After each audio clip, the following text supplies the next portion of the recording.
Let us get it clear what we mean by civic sense.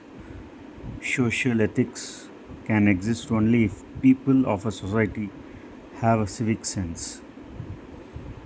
Having civic sense makes a responsible citizen.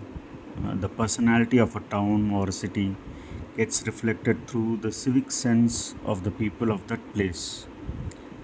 Respecting a good etiquette and keeping our surroundings clean all go into making good civic sense. So, are we following that? Can you check this video? Are we following that? Share this message in keeping our surroundings clean. These are unwritten codes of conduct and rules too in each society, right? So, which should be followed in any civil society. Share this message and keep our surroundings clean as much as possible. Thanks.